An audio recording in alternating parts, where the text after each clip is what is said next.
almost. You know what I mean? I mean, who knows? Maybe by the time Destiny 2 rolls around.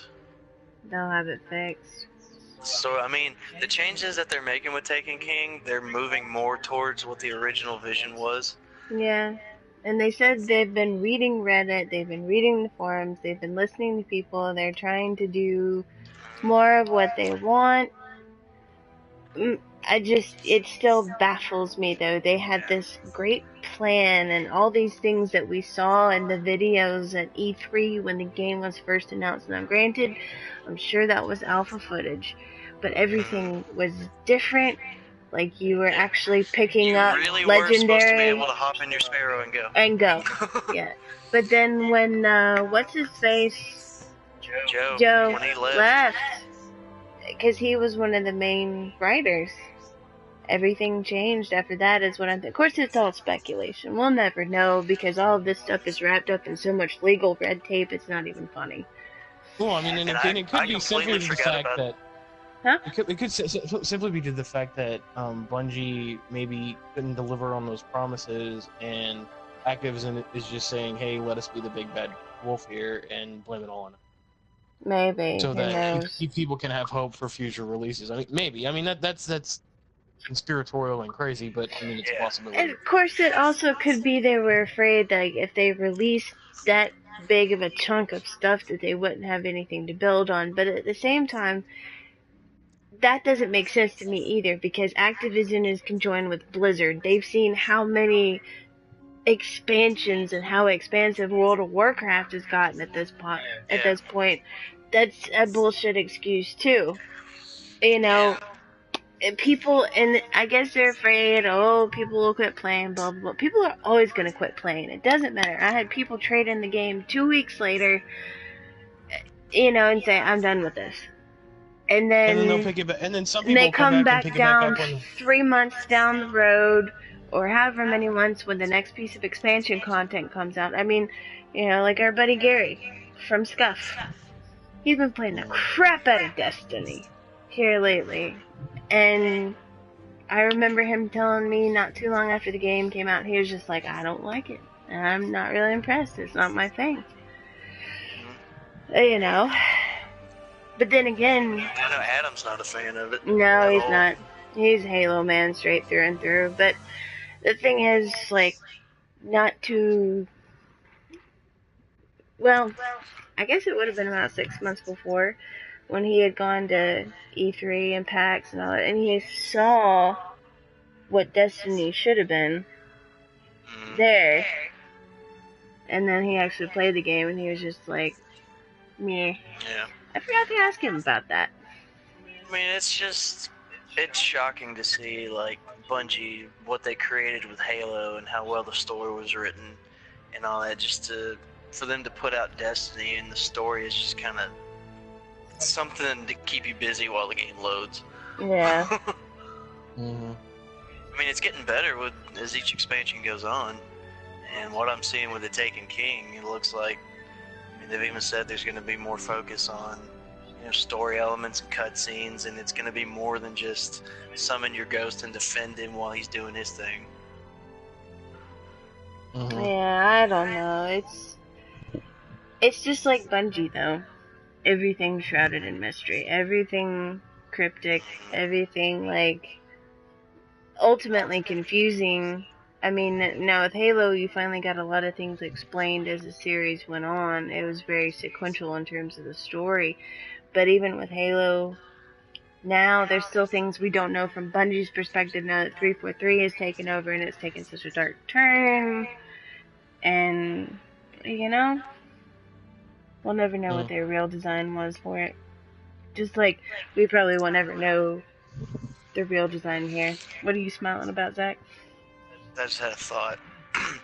Well, I mean, they've already said that they're working on Destiny 2. They have been since Vanilla launched. Mm-hmm.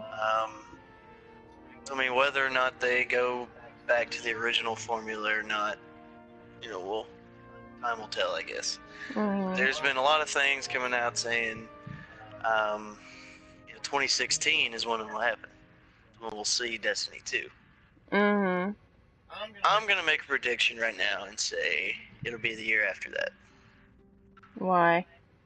Because after The Taken King, they've already got 2 more expansions planned for that. One focusing on the Cabal, one focusing on the Vex. Right. I'm gonna say 2016 is gonna have 2 more expansions, and then Destiny 2 will launch the next year. Because you do it that way, then that will mean Destiny 1 will have 7 expansions, and then Destiny 2 will launch 2017. That would make sense. And it's Bungie. 7. 7. Which, you may be right. I mean, they have this unhealthy obsession with that number, but that's okay. That's one of the things that defines them as a unique individual in the gaming community. I don't know. It's so convoluted and frustrating at this point. You know, you feel like you're getting half of the story. We all were kind of like, WTF at the ending. And where did this Exo go that was helping us, the stranger? Where did she run off to? Apparently she was supposed to be the Crow. Who was she talking to? What do you mean? When we run into her on Venus, she just kind of disappears. She's like, "I'm coming. Don't go anywhere. I'm coming." And she just kind of vanishes. Mm-hmm. Who the hell is she talking to? Yeah. I mean, Eris Born makes more sense than the stranger does, because she clearly has been affected by the missions, or not the missions, but you know, she's clearly been affected by the story that we're stepping into with her. Yeah, that was another thing we saw in the at AMA with the Bungie guy. He said there's a reason why we chose Bill Nye to be the speaker. Yeah, he's typically a bad guy. Yeah. Yeah, he voices so many bad characters, plus most of the movie characters he's ever played have been, you know, maniacal or evil or something like that, and they said there's a reason we chose him. Well, I mean, like in Underworld. Yeah. His character in Underworld, it's much. I'm thinking it's much the same way as he is here as the speaker. Yeah. He starts out in Underworld. He's kind of the stern but more benevolent, fatherly type.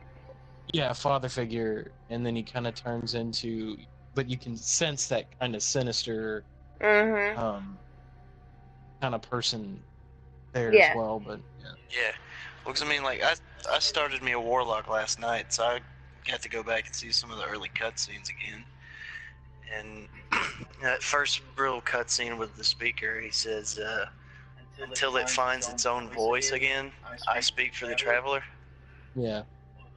Who appointed that position to him?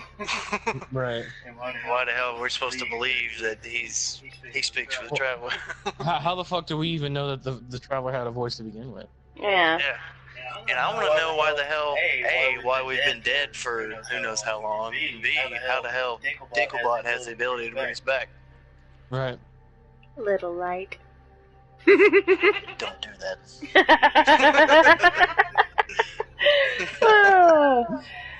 But and the other thing too, like I feel like I don't know if they brought him back in to redo some of his voice acting, or if it's the reason it's so bad is because they pieced it together. I mean, now it's not bad on everything, the Dinklebot, but I feel like maybe some of it's like cut and pasted together.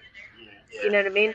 Because if you listen to stuff in the vid docs and some of the stuff from E3 when it was first announced, you know, he's very sarcastic. It's very the voicing and the dialogue flows. We always visit such cheerful places. Yeah.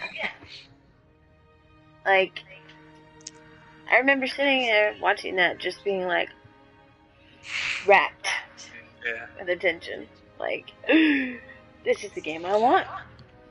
Well, I think what I want now is what I was telling you this the other night. Whether or not they go forward with Peter Dinklage or not, 'cause I mean, notice he hasn't had any new dialogue for these expansions. when they finally start coming out with more skins for the ghosts, what a voice package with that skin. If each ghost is supposed to be unique to its guardian, but right now everybody's got Peter Dinklage. Right. Which I don't think he was a bad choice, because I think he's a great voice actor. He's a great actor in general. But like I said, I feel like a lot of his dialogue at this point is just kind of copy pasted together, and I don't know. The problem is that he sounds a lot. He sounds a lot with a sarcastic tone. It fleshes him more out as a character, whereas sometimes, especially when we were playing the alpha and the beta, he sounded more like Guilty Spark than anything else. Yeah, that's true. That's very true. I mean, and maybe that was something they decided to change for that reason. They wanted him to be more cold, more robotic. I don't know. Like, if I was a little creature of light, I think I would have more of a personality, you know what I mean? Mm-hmm. Maybe I'm wrong. I don't know. But I mean, if he does turn out to be kind of like a kind of bad, where Guilty Spark was kind of in that same vein, where you don't really realize how bad he is in the beginning, I would rather him be a sarcastic kind of funny thing instead of just a rehash of Guilty Spark. Well, Guilty Spark, he was on the verge of rampancy.